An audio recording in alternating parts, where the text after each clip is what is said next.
৬৩ বছরের তপন দাস পথ চলতি মানুষের ব্লাড প্রেশার, সুগার চেক করেন সামান্য টাকায়।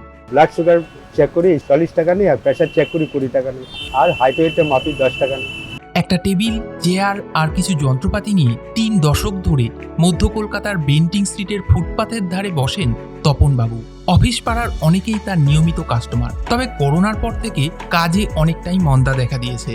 ওই ২০-২৫ জনের মতো করে।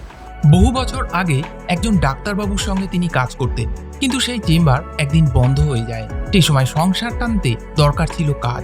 তপনবাবু সিদ্ধান্ত নেন অফিসে ঘুরে ঘুরে সুগার, প্রেশার চেক করবেন।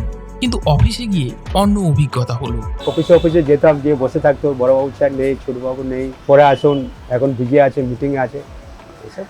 তারপর বেন্টিং স্ট্রিটের এই চেম্বারেই দেখতে দেখতে কেটে গেছে ৩০ বছর। সোম থেকে শনি সকাল 10:30 থেকে 6টা পর্যন্ত পথ চলতি বহু মানুষের প্রেশার, সুগার চেক করে দেন। আমি তো প্রেশারটা মেপে ভাত সমস্যা থাকলে বলে দিই, দাদা ডাক্তার দেখাবেন।